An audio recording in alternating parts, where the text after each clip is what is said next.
Hi everybody, it's Scott Harris. It's 5:30 on Thursday, which can mean only one thing.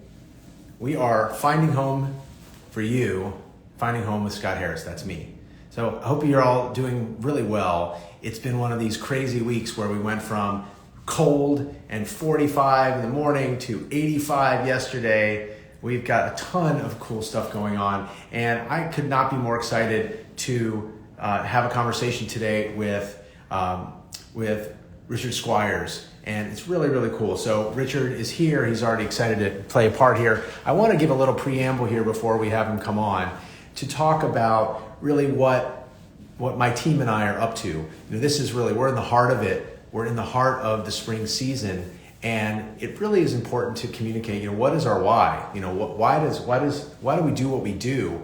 As a kid, my parents got divorced, and you know, I had not just one home, but I had two, but those two homes weren't always that nest, that feeling of home. And you know, here we are in New York, in this big city, and people who are coming to New York, they're up to do really big things. They come here to tackle something, to accomplish something really big in their lives.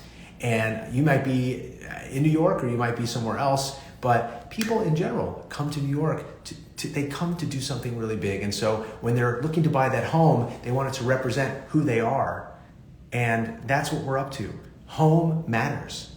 Home matters. And home is part of the story of your life. So that's why I thought it'd be really cool to hang out with Richard and talk about what it means to tell your story. So you're living your life and we're helping you find that home that matters. And then you look back on your life and you start to connect all the dots. So I'm really excited to talk to Richard, and we'll have him on here and we can go from there. And this should be a fun conversation about all of the neat things he's doing to help people tell their story. So here we go.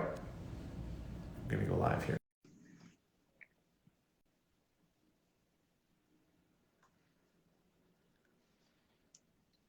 Dun, dun, dun. This is a very exciting moment. See if we can make it happen. I'll sprinkle my little fairy dust in here. Come on, Richard. Come on. There he is. All right. Hello, Richard. How you doing, man? Great. Great to see you. You too. Welcome to my crazy world of Instagram, where we you know, we're finding home here. Today it looks like we're in your either your office of some kind, where you've got a lot of cool books behind you. So tell us where you are today. So yes, I'm in the office, in my home office in Springfield, New Jersey, which is just outside of New York City. I'm near the Short Hills Mall. Yes. A lot of people are familiar with that. Not too far from Morristown. Okay. Yeah. But nice. you know, I consider myself, I'm a Jersey boy, but I'm also a New York City boy. Both my brothers live there. I used to live there. I worked in the film industry. I worked for Woody Allen way back when, after college. Oh, that's cool. You know, the only connection I have to Woody Allen is that my neighbor directly across the hall, we only had two apartments on my floor. My neighbor used to rent her apartment out to Woody Allen for him to shoot interviews. So he would do these short form interviews, and her apartment was this classic New York, like hadn't really been updated for 30 or 40 years. And it just had this massive drawing room, like a living room that she used to host. She used to host concerts, like house concerts, where she'd have like an ensemble. She'd have this, like, you know, some cool Irish ensemble or a classical, you know, quartet or whatever it was. And she would always, it was a salon, 100%. And it had that vibe, and it was really cool and square. So you could have, she actually sang in this Dalton's prep school on the east side. Dalton had an adult chorale, which she tried to get me to join, but it was too crazy. I was trying to build my business and just couldn't focus on it. But she would have the chorale come over and perform as well. So but Woody Allen loved that space. And so every now and then you'd see like a film crew outside of the door, you know, milling about and doing stuff. And that was really cool. So it's neat so you worked for him, and tell us about that a little. That's pretty neat. Well, film has always been my passion, and I studied it in college. I did some film production course at NYU for a summer, and then straight out of college, I started working in the film industry, and I worked on his movie, Curse of the Jade Scorpion, which is maybe his worst movie. And got a gig in the locations department. So that mean you were scouting locations? Well, I wasn't a scout, but scouts are part of the department, but I was more of an on-set guy. We had to I mean, they're long hours, and in the locations department, you get there first, open everything up, get it ready for the crew who's coming in, and then you stay there last, make sure it's cleaned up. You're the liaison between, the film crew and the location where you are.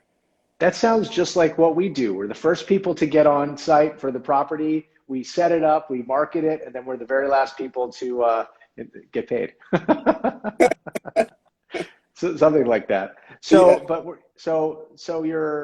we're here today because it was when we met, it was just so cool to hear what you're up to here, where you're helping people articulate the story of their lives in writing and writing in a book form. So, maybe can you tell us a little bit more about, how what you're doing and how you got there? It's really Yeah, yeah. cool. I love what I do. I write people's memoirs for them. In fact, I just got a new one in the mail today. This is the latest this is Alan's book, and it's called Life on the Line, My Journey to Communist Ukraine. His story is awesome. It was not so easy for him to get out of Ukraine with his family, and they came to Jersey City, and it was not, it was tough for them to acclimate, and the college degree that he had didn't quite transition here, and it was sort of hard labor working in the some printing factories for a number of years, and then finally he got into real estate appraising and became successful, and it really is the American dream. So that's just one example. But yeah, I sit with people, I help them, like you said, articulate their stories. I feel like everyone has like a movie or novel rendition of their own life running through their head, but it's not real. And I help them make it real. I sit with them and I bring all the questions. They often know what stories they want to start with. It's the stories that they always tell. But people always tell the same stories, right? And the families want those stories in the book. But then as we dig deeper, and make connections and everything, all this new information comes out. And when I'm interviewing people, they always think of things that they haven't even thought about in years. It brings them back, and it's So great. it's kind of like you get past that first layer, like that the first, just that first layer of onion, and it's like the one that you don't even eat. It's like that first layer, and then there's all the exciting stuff, I guess, that finally is uncovered. You're like, oh yeah, there's like so much more. I guess so much more there. Yeah. Well, I would say that, the first layer is the layer that if you ask the family, it's like, so what stories do you expect to see in the book? Well, it's the first layer, Right. But then we get even down to the good stuff, and it surprises the family who reads it, and they learn something. And I love that. And so you're doing, just sit down with someone face to face or Zoom, and you're just interviewing them for hours, right? I mean, is that Yes. kind of? Yeah. And so the way it works is during the no-fee consultation, we talk. I get a kind of a broad sense of the story, and from that, I estimate how many hours of interview are needed to make the kind of ideal book. But everything's adapted. We kind of agree in advance how many hours we're going to interview for. I do it in like 2-hour increments. Yeah. So I mean, we always, you sort of hear like I have a cousin who was on the label, the Beatles' early record label. Like he has all this cool music industry stuff, and like these are stories that are fascinating, but and colorful. You're like, oh, a guy in the record industry in the 50s and 60s, like that sounds really cool. But you have to tell me, you're telling the story of someone who was a real estate appraiser. Like I know a lot of real estate appraisers. On the surface, it wouldn't seem like, oh, that story is cool, but it sounds to me, and I've of course experienced this in my life. Almost anybody that you meet has something awesome about them, and then like something that that like they've gone through this crazy, wacky life, and it's worth, those are stories worth listening to. Yeah, and everyone's story is unique, and it's not always about, and what the focal point depends on the person. So yeah, he's an appraiser, but that's not really the centerpiece of his story.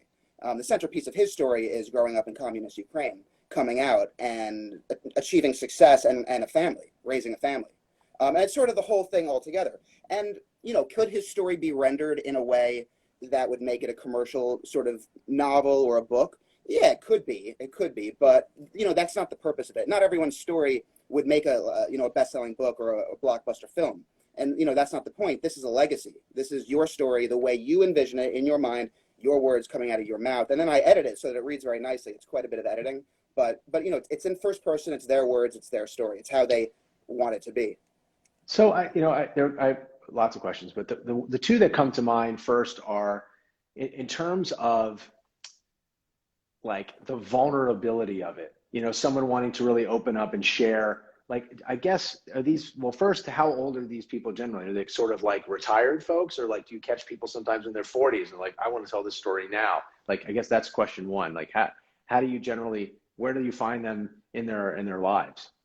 So for the most part, my clients have been seniors, Yeah, but I'm a believer that we should start telling our stories earlier. I had two clients who passed away from COVID this year, yeah. and they weren't that old. The first one, Alice, she was 80, and and young at heart, and had a lot of life ahead of her, and it was just awful to hear about. And then just the other day, I learned about Jerry, who passed away.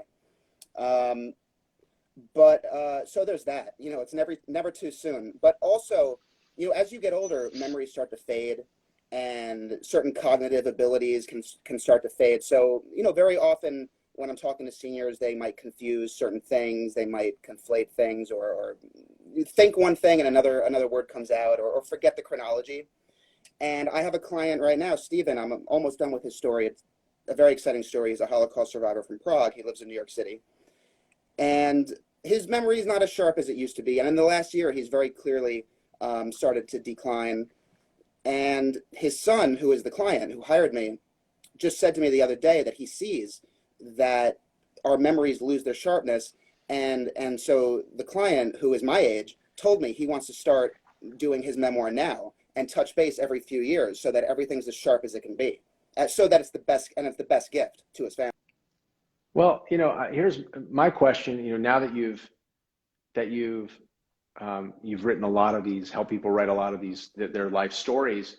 I remember, I was a history major in college. And what did I discover? It was mostly that how people remember their story, how they. Oh, you're upside down now. That's exciting. I'm sorry. You know what? I just had to plug the phone in. Oh, that's cool. I thought I would flip up. Go ahead. No, it's good. Yeah. So, my sense is, people remember things very differently, over time. It's not like the idea that a thing happened. Okay, something happened, but the meaning that comes of it can completely shift. And frankly, some of the people tell stories. Remember that movie Big Fish?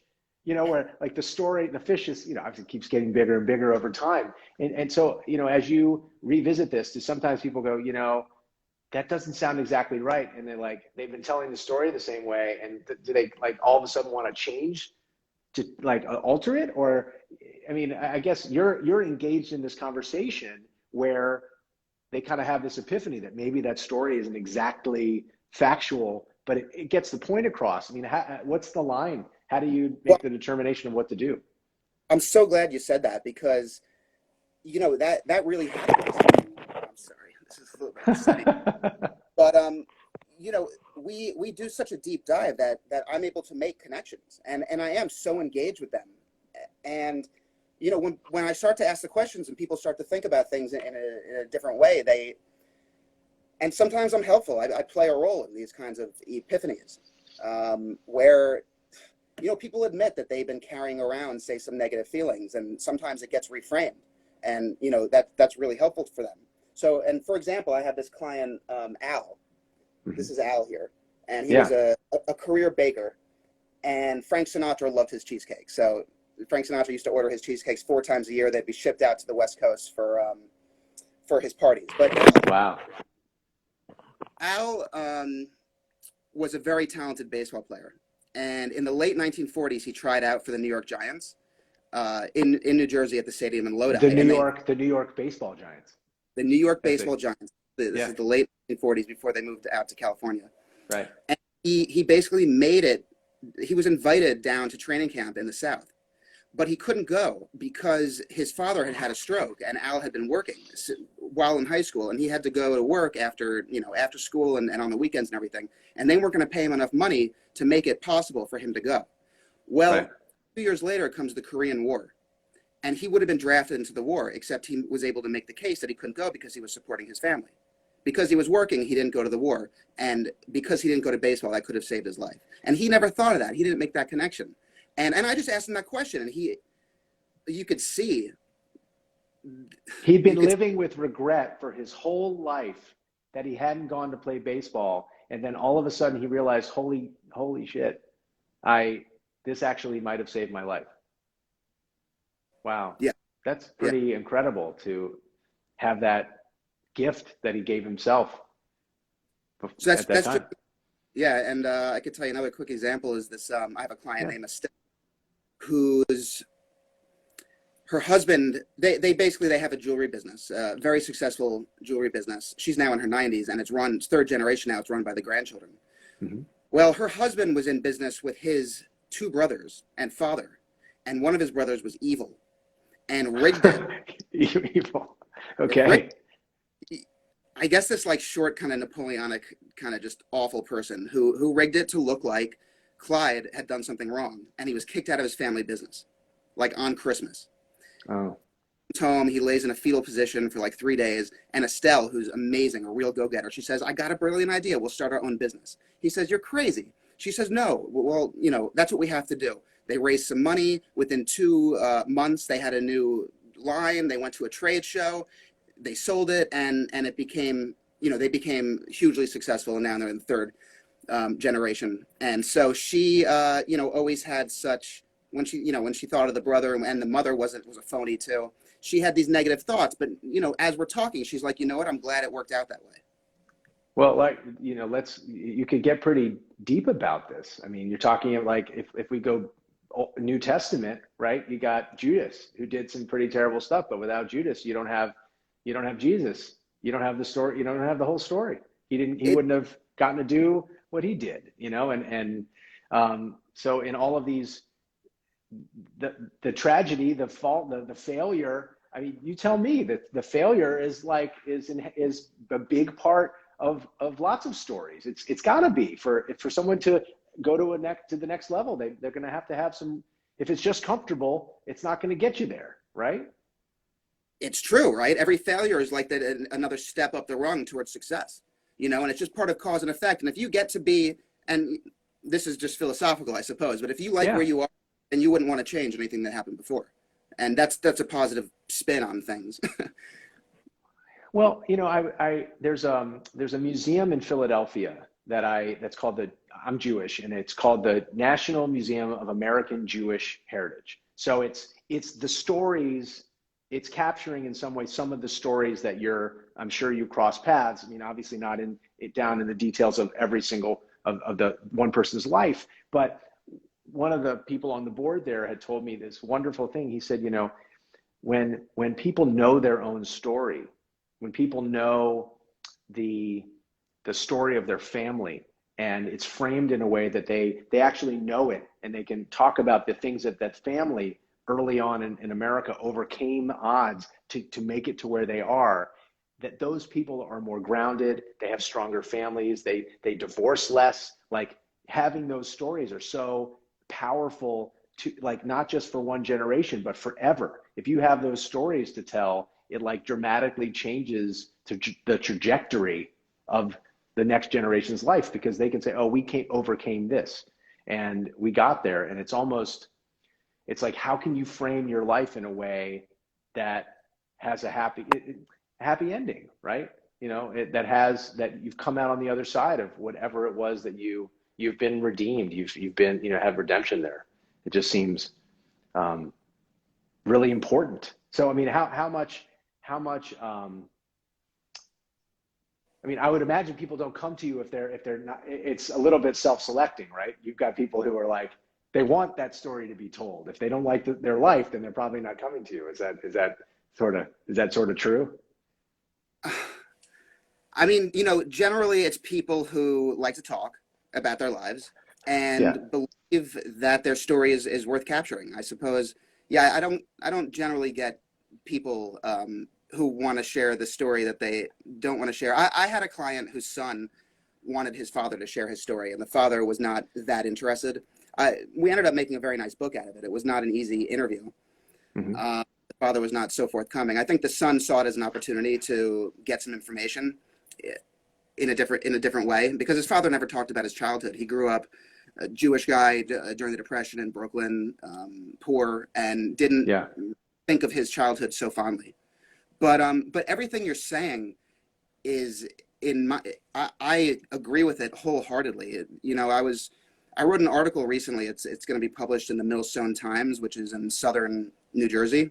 Okay. And I was doing a little research and I came across this study that was done at Emory University in 2013, where they talk about the intergenerational self, and that they did a study and I guess proved it. It's a fact that people who know more about the narrative of their intergenerational family do better, have better emotional health, because they feel like they're part of something better. They're part of this larger narrative. They're going in that direction. It gives them more foundation.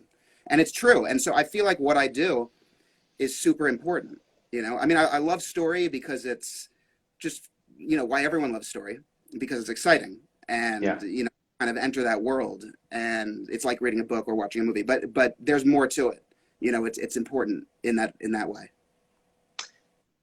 And in doing this, to me, right, like I'm a big fan of someone like a Brene Brown, right, who is, I don't know if you know her. She's an author. She's a researcher on, her big stuff is about being vulnerable, and it's around, shame and where shame comes from, and kind of like, how do you overcome all of these things, and where's the power in all of this?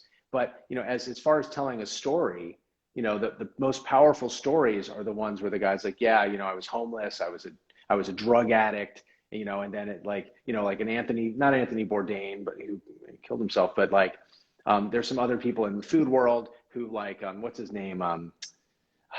There's a bald guy whose name I'm totally blanking on right now, but who, was on the street homeless, and now he's like a successful TV personality, and those stories of like coming from and being very open, like, oh, I was an alcoholic and I came through these things and this is how I got here. How much of that comes through and your people are telling their story? Are you like, hey, lean into that story, like lean into that part of you that you're like, those dark, it's boring if everything is just like, oh, it's great, it's great, it's great, it's great, it's great, it's great, it's great, now I'm 80 years old. Like, isn't it, how do you have those conversations? Because you're not a therapist, but in a sense you're like guiding people to share kind of their, in a beautiful way, the hardships that they went through, because that's what makes their life so rich. That's why they appreciate where they are, because they went through that, and that's the part that the deep dark secrets are the things that they would have to share, I think. I don't know. What do you have to say? True. A lot of people, they come into it not quite thinking that way, but for me as a storyteller, and by the way, I have 2 master's degrees in writing with a concentration in fiction, so I'm all about what makes story exciting and what makes it for an engaging read, and I look for those pockets where I see potential for drama, and I do try to dig in. And people very often speak in generalities, but to make it an engaging read, you want specifics. So I press. I do. I ask those questions, and I get as much out of it as I can. And sometimes when I'm doing the editing, I see another question, another opportunity. So I come back and we start the next session with questions that go back to it. But kind of touching back on like how sort of open and raw people want to be. Everyone's different. So I have a client now. I'm this very successful doctor, and he cries every time I interview him. Tears come to it, and he says when I think about his father, and I think about my father, tears come to my eyes, and that's where he is, and that's where he wants to go. So I meet people where they are. Everyone's got their own vibe, and I get a sense of that vibe and make sure that comes through when I do the editing. But yeah, I'm looking for the conflict and the drama, and I'm trying to dial that up. Yeah.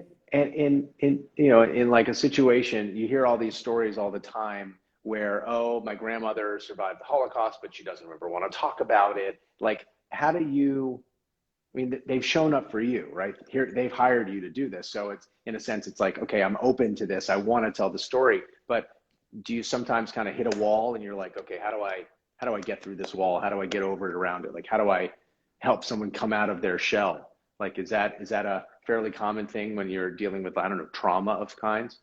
Or do people want to talk about that kind of stuff? Well, I did a Holocaust anthology where I interviewed 11 Holocaust survivors. This is it here, and Mm-hmm, hmm. was an amazingly rewarding experience. But coming into it, they agreed, they were prepared.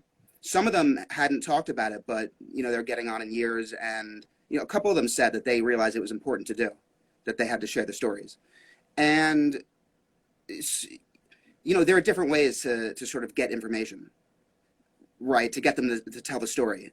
Whether it's open-ended questions or sometimes, back away from it. So the one client I was talking about before, who's a Holocaust survivor from Prague, Hmm. when we started talking about his childhood, he started having bad dreams.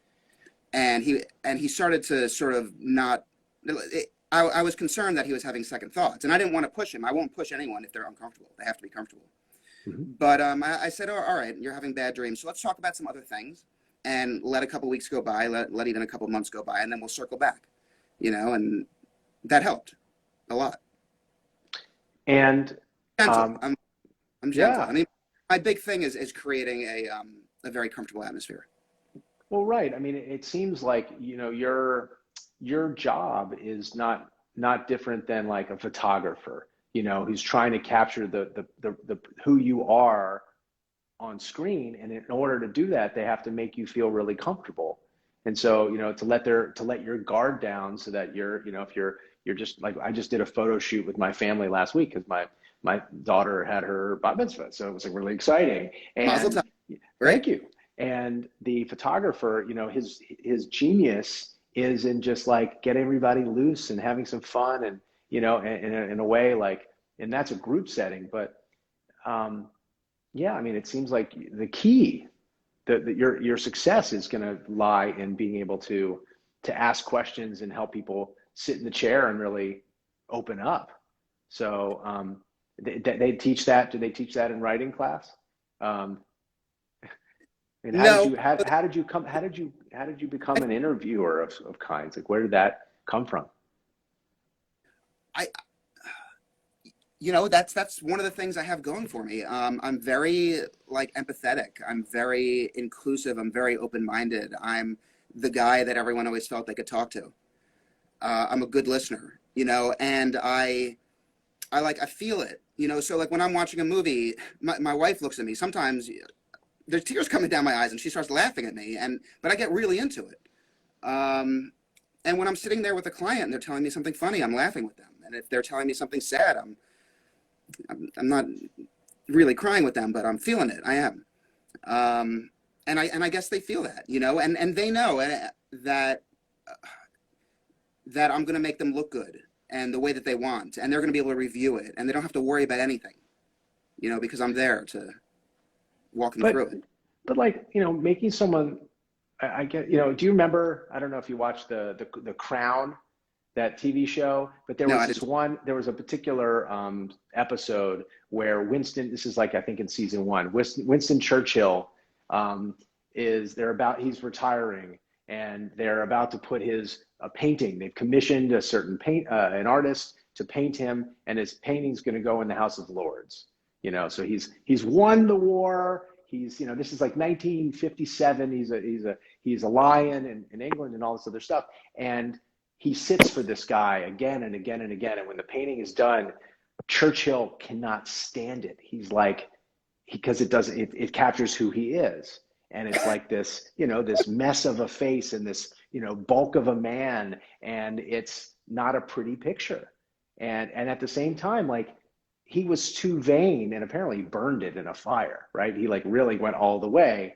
But like, I just, I don't know, there's something to me like about the wrinkles, the what made you you. I'd be, I guess, are people really concerned about, you said, like, about looking good, or is it about kind of the heart of who they are? I mean, I guess looking good means different things. So can you talk more about that? Yeah, with each person, I get a sense of what they envision. Someone who considers themselves to be the be all end all, that's what I'm going to deliver in the book. And someone who's more down to earth, that's going to be delivered. And some people see themselves in a lesser light than maybe they deserve, and and maybe I feel that they will benefit and be very happy if I kind of maybe elevate them a little bit. So it's amazing. I've got to think. I have two questions that are, it's one side of the coin and the other. On one hand, I have to imagine that going through this process changes a person, like the person who is telling their story. Have you found that people like come out on the other side of this like with some closure, like like they finish the book and then they're like, okay, now I can die, kind of thing, like it almost like they, like Yoda, like they just disappear at the end of the movie, or something like that? I mean, how have you seen people change in the I, course of the work, because it seems like it could be transformative? I think so. I think I mean, writing is therapeutic, it's cathartic, and people have this desire to tell their story, and it gives them that sense of comfort to know that they've gotten the story down in their own words. They've maybe always wanted to. I mean, I think more than half of all of us, a huge percentage of us have that vision in our mind of somehow solidifying our story, and when they're done, they're very happy. They're very happy, and I stay friends with them, and that's why I created my newsletter. I send it out every month, and Yeah. I highlight different clients, and they get it, they see it, and the ones who I'm highlighting very often, they love it, they respond, and Because you're telling a story that the world hasn't necessarily heard on a big scale. and I'm celebrating it, because everything is kind of subjective, right? Hmm. But to me, everything, I see the best in people. I see the Yeah. best in them. I see how they see themselves or how they would like to be perceived. And it's for the most part true. Nothing's not, it's true. Yeah. And I think it makes them feel very good. And again, I think it's cathartic and soul filling. Yeah, it just seems like you're, in a way, you're if you're really not judgmental and you're just seeing people for who they are, it's like you can't help but see beauty in every person, I would think. Not to get, super Dalai Lama on it, but I think it's true. It does I seem. think so. And Yeah. all right, so here's the other side, and we'll land this plane, and you can go on to do whatever you're doing for the rest of the night. But how I imagine, like, maybe non-COVID times, but you're going around your business, you pop yourself into, I don't know, you're on the highway and you pull off and you're in like the gas station and whatever, and you're filling up your car and like you're chatting up the trucker, or some guy. I mean, how has it changed you? Because I feel like all of a sudden you're engaging with people on this level, and you're like, I mean, I love talking to people too. I'm super curious, but like it seems like you would all of a sudden be like, okay, what's this person about? And like, what's this person about? And like, you become like, I don't know, like a Studs Terkel. Like you're kind of, interviewing just the regular guys on the street and everybody else, where you like become this voracious reader of humans, or listener of humans. I mean, how's that happened to you? Like what's happened to you in doing all these books? I think it's made me a happier person. I'm more engaged. I see stories everywhere. I see potential everywhere. Everyone I talk to, people ask me all the time, "Do you think that's a story? Do you think that's a book?" And there's a difference between your own legacy versus a commercial story. And I do Hmm. some ghostwriting as well. And I do it for stories that I think have commercial potential. And that's a whole different process. But yeah, I love listening to people talk. Um, and I love what I do. So it's made me happier. I used to be in corporate. I was a communications professional for different pharmaceutical companies, and it wasn't so fulfilling. So I found out, I figured out what I want to do. And it really, the aha moment came from my grandfather, who was in World War II. I think I told you about this maybe when we were talking, but yeah, he flew fighter planes, and he used to tell me stories. And then he asked me to write his life story for him. And that's the first book I did. And this is him here, my grandfather, Ben Squires. And he was just the man. He was a hero, and it felt really good. And I see that potential, in everyone. And they have a family, and it's the right thing to do for the world. I love it. All right. Well, Richard, thank you so much for making time. This is really cool. I could, I could have danced all night. We could hang out and like just talk about. I'd love to hear more stories, but we'll get to do it some other time. But thank you Yeah, for being here. And if you're on Instagram, but if people want to check you out, is there a website where people can go and learn more about what you're up to and the stories, and get on their newsletter and that kind of thing? yeah, definitely. So my website is lifestorymemoir.com. You can Yeah. reach me at lifestorymemoir.com. I'm on Facebook, and check me out. I have excerpts of books, examples. You can see a lot of pictures Yeah. on the website, some testimonials. Reach out to Okay. me. I'd love to talk to you. No fee consultation, no pressure. Yeah, no, I love talking to you. You make it easy to. I mean, I love interviewing everyone too. I'm the same. I feel like we're kindred spirits in that way. So I could talk to a wall, frankly, and have a good Yeah. time doing that too. But I really have loved talking to you. So thanks a lot, and you just push a little X, and we'll see you. We'll see you next time. Okay. All right. All Thanks a right, lot. man. Be well. Yeah. Take care, man. Bye. Bye.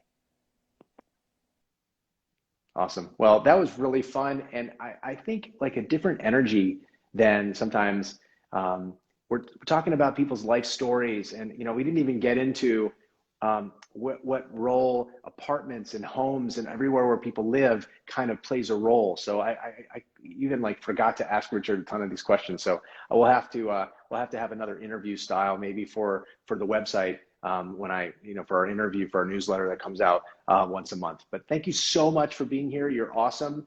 This has been Finding Home with Scott Harris. We're here almost every single Thursday at 5:30. So check it out. And I really want you to have a great week. And the real estate world is on fire, super active in New York. New York is officially opening up July 1st. July 1st, open for business 100%. It's super great. So spread the word about the Harris Residential Team, which is the team I lead, and come and you can go on Instagram and listen to these interviews. They're all here all the time. Have an awesome night. Have a great week, and I'll see you soon. Bye.